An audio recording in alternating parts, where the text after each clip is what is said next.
자, 거기 보면 컬러풀하게 나와 있어요. 색칠해가 나오지. 282쪽. 도형의 색칠하는 문제인데 대부분의 이야기 뭐지? 영역이 나눠져 있고 그리고 색깔의 경우 중에 몇 가지 색깔인지가 나와 있어. 그래서 인접하는 영역. 한 가지 색깔을 여러 군데 칠해도 좋지만 이웃한 영역은 다른 색깔로 구분이 가도록 색깔을 칠해달라. 그런 얘기야. 그래서 거기 그림은 상당히 유동적이에요. 그래서 예를 들어서 거기 1번 문제하고 오른쪽 페이지는 2번 문제가 그림이 당연히 다르죠. 그치? 그런데 그 그림에서 오른쪽 끝에 C하고 E가 만나는 점이 있잖아. 그치?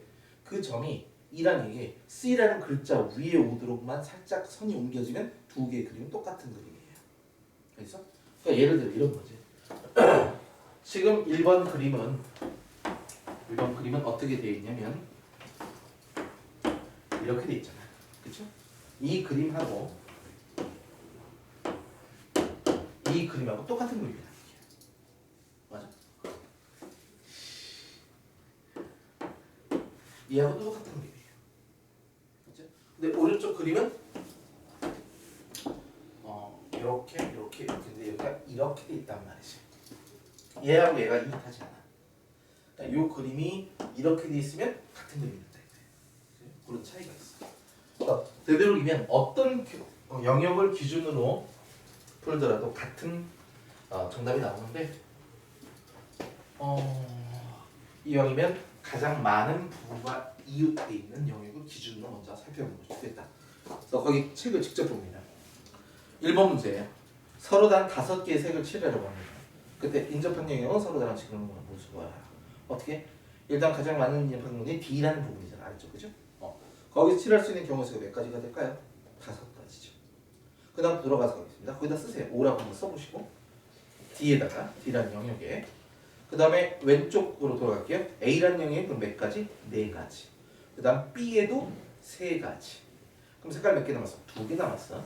근데 C의 색칠할 2가지와 함께 A의 색칠을 되고 또 색칠이 되니까 3가지가 되는 것이고 C에. 그렇지?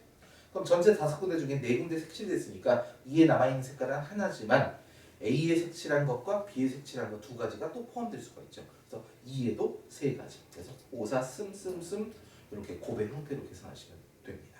아시겠죠? 넘겨보겠습니다. 9번 문제 마찬가지예요. 그림이 달라 보이니 얘들아? 그죠? 똑같습니다. 이 그림하고 좀 전에 했었던 그림하고 다를 게 하나도 없어요. 이해되니? 그러니까 같은 문제로 출구하겠습니다. 다만 밑에는 599번의 첫 번째 문제 좀 얘기 달라. 이렇게 대칭인 형태의 그래프일 때는 그림일 때는 B와 D가 같은 색깔일 때와 다른 색깔 또는 C와 E를 기준으로 해서 상관없어. 마주보고 있는 얘들이 돌아가게 된다면 회전에 의해서 같은 경우가 수가 존재하기 때문에 그런 경우가 나오는 거예요. 그래서 B, D로 하겠습니다. B와 D가 같은 색깔인 경우와 다른 색깔인 경우에 B, D가 다른 색깔이면 예를 들어 A를 기준으로 먼저 5가지 색칠하겠죠. 그죠? 그러면 B부터 갈게요. B에다가 4개 색칠하겠지. 그 다음에 E에 3가지 색칠하겠죠. 그럼 D에는 몇 가지가 올까? 맨 처음에 B, D가 같은 색깔이라면 D는 색깔의 경우의 수가 없어. B랑 똑같으니까. 그 다음에 C만 세야되는데 그런데 B, D가 서로 다른 색깔이라면 이렇게 하면 A, B, E 다음에 D에 있는 색깔도 헤아려 줘야겠죠. 그죠? 그것만 신경 써서 2가지로 나눠달라 이런 얘기입니다. 자, 그 다음에 그 옆에 285쪽 교란해줘요.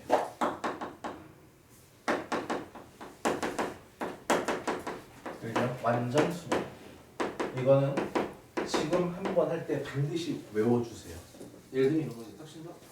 우와, 그렇구나. 내가 너무 인상 깊었다든가 그런 내용이라든가 아니면 좀 특이하기 때문에 기억에 쫙 정확하게 남는 경우가 있어. 뭐가 됐든 공부가 아니더라도 그런 식으로 해서 남겨 놓으셔야 돼요. 자, 교란시킨다. 엇갈리게 한다는 게 완전 순위를 할 때. 그러니까 서로 그 구성원이라고 하겠습니다. 모두 다른 사람의 것을 소유하는 경우의 수라고 할게요. 그러니까 우리 지금 4사람이 이 교실에 있는데 이 4사람이 각각 소지품 하나씩 딱 꺼냈어. 그랬더니 제가 과자가 나왔단 말이에요. 그럼 뒤지면 되는 거죠.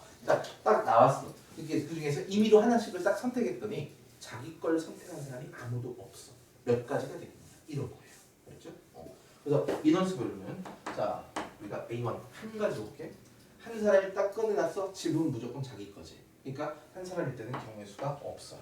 0입니다. 두 사람입니다. 꺼냈어. 어떻게 다른 강아지가? 자리 바꾸면 되죠. 순서를 바꾸면 되는 경우가 딱 한 가지. 세 사람인 경우야. 많이 했습니다. A, B, C 세 사람에게 자 A는 누구 가져가야 돼? B나 C. 그죠? 수용도를 살펴보시면 돼요. 그럼 B는 얘가 B 가져갔으니까 A, C 남았죠. 근데 얘가 A를 가져가면 C가 자기 거 가져가. 안 되겠죠. 그러니까 북한 이렇게 가져가야 되고 A가 C를 가져갔다면 이제 A, B 남았는데 얘는 A를 가져가야 돼. 그래서 얘가 이렇게 B를 가져가. 캡, 북한과 캡 몇 가지야?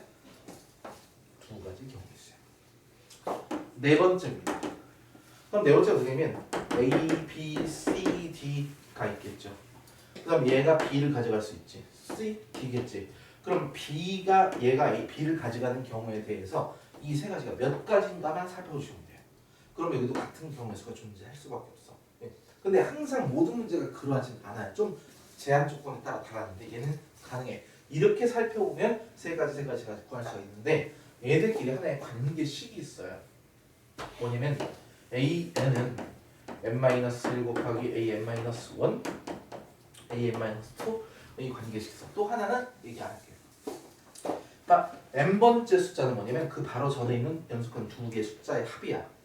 그러니까 예를 들어서 네 번째 숫자잖아. 그럼 앞에 있는 두 개의 숫자를 더해. 얼마? 3이지. 근데 요게 n인 거니까 이거보다 항상 작은 숫자를 곱하래. 몇 가지야? 9가지. 알았죠? 같은 방법으로 다섯 번째는 뭘까요? 앞에 있는 두 수를 더합니다. 11이야. 곱하기 n-1 얼마? 44. 그 이상은 문제화 시키지 않습니다. 이렇게 딱 다섯 개만 알고 계시면 돼요. 알았죠? 연수를. 자 밑에 보면 맨 아래 285쪽 맨 아래 보세요. 중간에 유도하기 과정에서 왜 이런 경우의 수가 나오는지 원리를 봤는데 안 졸릴 때 잘 보셔야 돼요. 알겠죠? 쭉 읽어보시고 그 아래 가로 2번 가장 간단한 교란에서의 경우의 수다 그래서 요 숫자를 선생님이 적어드렸고 거기서는 1, 2, 3, 4, 5, 6까지 쭉 나와있어. 알겠죠? 그런 경우의 수고 거기 가로 2번 조금 아까 봤죠? 가로 2번 바로 윗줄 보세요. 바로 윗줄 거기다 비추고 FN은 n-1 곱하기 fn-1 fn-2라고 나와있지? 이 관계식을 한 번 더 FN으로 설명을 해주고 있어요. 가로 2번 바로 윗줄. 자 뒤쪽으로 넘기면 4개일 때 5개일 때 해야 하는 방법을 하나하나 수행들을 통해서 보여주고 있으니까 한번 보시면 좋을 것 같고요. 오른쪽 문제 보겠습니다. 자 그림이 연관이 있느냐 이거에 영향을 받느냐 그런 문제 차이인데 287쪽에 그 10번 문제를 보면 상자가 있고 A, B, C, D 그리고 밑에 A, B, C, D 스몰 A, B, C, D 나온 상태에서 밑에 사다리가 더 있고 위에 하나가 더 있어. 그치? 중요한 건 4명의 학생이 자기의 물건을 갖다 내놓고 밑에 가려져 있어. 사다리 타기를 했단 말이야. 어떻게 탔을까? 의미는 중요한 게 아니야. 결론이 중요해. 모두 다른 사람의 물건을 선택할 경우의 수를 구하라는 거야. 아래 어떻게 그려졌을까? 관심이 없다 그랬죠. 무조건 자기 자신이 아닌 거니까 몇 사람이야? 4사람이지. 그러니까 경우의 수는 몇 가지? 정답은 9가지가 돼요. 알았죠? 자 이제 다른 경우는 네. 다른 경우 어떤 게 의미를 보냐면 이렇게 4가지를 알려주고 그 중에 한 사람은 자기 걸 가져간다. 이런 의미를 둬. 알았죠? 예를 들어 ABCD 지금 저 4사람이라고 할게. 4사람 중에서 소축명 정우가 가져갔다. 똑같은 조건을 주어줘.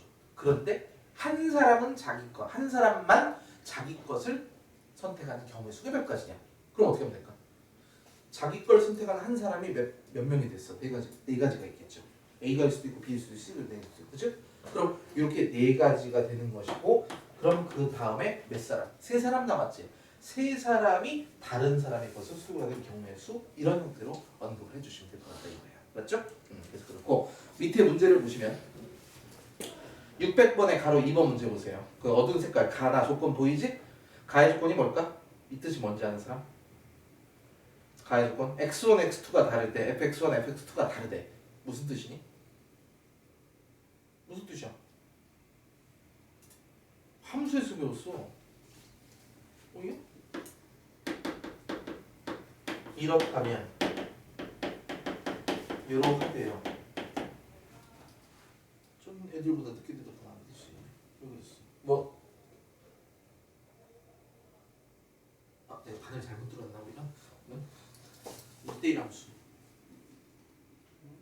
1대1 함수예요. 까먹었니 혹시? 우리 함수 했었잖아. 함수의 종류.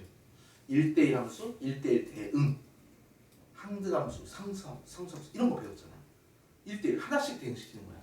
그러니까 정의역에 있는 응의 x번 중에 한, 둘, 서로 다른 두 개를 선택하면 얘네들이 대응한 함수값들이 무조건 다 다르게 대응된다. 그런 뜻이죠. 그리고 이거 하면서 뭔 얘기였죠? 배우명제겠지. 얘가 아니면 fx1, fx2가 같으면 그것들은 원래 같은 값들이어라. 얘하고 얘가 1대1 함수라는 표현이에요. 기억하시고 그거 뭔 거기다 쓰세요. 1대1 함수라고. 그리고 나에 있는 조건 바로 그거죠. 나에 있는 조건은 뭐야? A에 있는 것에 대해서 fx와 x가 다르다. 뭐야? 자기 자신이 아닌 것에 대응을 시켜라. 바로 교란해수 문제인 거야. 그죠? 맨 아래 보세요. 602번. 602번, 603번, 602번에 보면 가로 1번과 2번에 이런 게 있지. A1-1, A2-2 해서 곱이 0이 아니다라고 나와 있어. 형태야. 얘네들이 곱해서 0이 아니래요. 어떻게 하면 되니? 어떻게 하면 될까요? A는 1번 아니 그냥 단순하게 요놈 곱하기 요놈 곱하기 요놈 곱하기 곱한 게 0이 아니래. 무슨 뜻이야? 짧게 얘기하면 자연수 카메라 끄고 얘기합시다. A, B의 곱이 0이야. 무슨 뜻이죠? A가 B A 제로 또는 B 제로. 맞아? 적어도 나와요. 아니라요. A, B의 곱이 0이 아니래요. 어떻게 됩니까? 조건이? 짠니 오늘? 너희들 왜 그래? 지금 촬영 중이니까 잘 대답해야지. 고음만 쓰고 곱이 0이 아니래요. 어떨 때 0이 아니죠? 둘 다 0이 둘 다 아니다. 모두 0이 아니다. 그러니까 얘 요놈에서 A5가 5-5가 0이 아니래. 그럼 뭐야? 요게 0이 아니고 그리고 얘도 0이 아니고 얘도 0이 아니라고. 그러니까 A1은 1이 아니에요. A2가 2가 아니야. 뭐야? 자기 자신에 대응하지 않는다 이 뜻이죠. 그 뜻이 알았습니다. 넘깁시다. 11번. 얘는 그냥 결국 따지시면 돼요. 수용도를 통해서. 이제 수용도에 관한 얘기입니다. 그림이 어떻게 돼 있어? 차가 있는데 순서대로 아무거나 가져도 돼. A, B, C, D. A차가 문 나가면 C차 나갈 수 있나? 뭐 성태 이렇게 딱 들어서 하죠. 그죠? 자, A가 먼저 가는 경우, B가 먼저 가는 경우야. 그치? 자, A가 먼저 나갔어요. 비어 있죠. 누가 먼저 나갈까? B가 나갈 수 있고 C가 나갈 수 있어. 그치? B가 먼저 나갔다고 한다면 C가 먼저 나갈 수 있고 그 다음 D 나갈 수 있는데, 그죠? 예를 들어 C가 먼저 나갔다고 한다면 무조건 순서는 B 그리고 그 다음 D 이런 순서가 되어야 해요. 그럼 B가 먼저 나간 경우도 마찬가지 세 가지 경우의 수가 되겠죠. 그죠? 그래서 모두 6가지 정답 구할 수 있습니다. 자, 그렇게 해서 경우의 수에 관한 이야기까지 의미가 됐어요. 그렇죠? 자, 그러면 지금 어디 되냐면 287쪽 그리고 288쪽 하나씩만 해보세요. 하나씩만.